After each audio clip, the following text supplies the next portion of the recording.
সকালের নাস্তা কিংবা ঝটপট তরকারি রান্নায় ডিমের কোনো বিকল্প নেই। এছাড়া বিভিন্ন নাস্তা তৈরিতে বাসায় সবসময় ডিম রাখতেই হয়, তাই অনেকেই একসঙ্গে বেশি করে ডিম কিনে সংরক্ষণ করে রাখেন। তবে সেক্ষেত্রে কিছু সতর্কতা না মানলেই নয়, কেননা ডিমে রয়েছে সালমোনেলা নামের এক ধরনের ব্যাকটেরিয়া, যা স্বাস্থ্যের জন্য অত্যন্ত ঝুঁকিপূর্ণ। ঠিকমতো সংরক্ষণ না করলে হতে পারে নানা রকম রোগবালাই। তাহলে ডিম কিভাবে এবং কতদিন পর্যন্ত সংরক্ষণ করা নিরাপদ?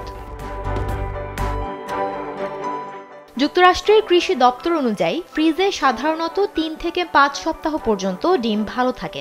যদি ডিমগুলো সঠিকভাবে ঠান্ডা রাখা হয়, তবে সেগুলো সেই তারিখের পরও 1 বা 2 সপ্তাহ পর্যন্ত নিরাপদভাবে খাওয়া যায়। যমুনা ইলেকট্রনিক্স ঈদে ডাবল খুশি অফার সিজন 3, যে কোনো পণ্য কিনলেই পাচ্ছেন নিশ্চিত ঈদ উপহার। তবে ফ্রিজে না রাখলে খুব একটা ক্ষতি নেই। রুমের তাপমাত্রা 2 সপ্তাহ পর্যন্ত রেখে খাওয়া যাবে ডিম। তবে একবার যদি ডিম ফ্রিজে রাখা হয়, সেগুলো ফ্রিজেই রাখা উচিত, কেননা ফ্রিজে রাখা ডিম বাইরে আনা হলে ডিমের গায়ে আর্দ্রতা জমে। তখন ওই আর্দ্রতা ব্যাকটেরিয়া বাড়ার জন্য উপযোগী পরিবেশ সৃষ্টি করতে পারে।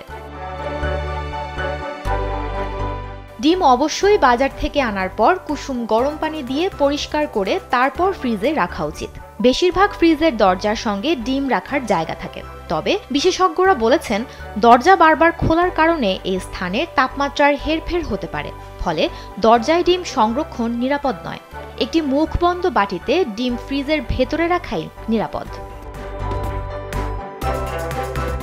যুক্তরাষ্ট্রের কৃষি দপ্তর USDA এর মতে, মুরগির ডিম সংগ্রহ করার পর যত তাড়াতাড়ি সম্ভব সেগুলো ফ্রিজে রাখা উচিত। ডিমের সাদা অংশ ফ্রিজে রাখার জন্য সবচেয়ে বেশি উপযোগী, কারণ এর গঠন তেমন পরিবর্তিত হয় না। তবে কুসুম ফ্রিজে রাখতে চাইলে তার গুণগত মান ঠিক রাখার ক্ষেত্রে লবণ বা কর্ন সিরাপ অথবা চিনি যোগ করতে হবে। আর ডিম সেদ্ধ করে খাওয়া সবচেয়ে নিরাপদ। এতে ব্যাকটেরিয়া পুরোপুরি ধ্বংস হয়ে যায়। রান্নার 1 থেকে 1.5 ঘন্টা আগে ডিম বের করে রাখা ভালো। সুমনা মুস্তাফা, কালবেলা।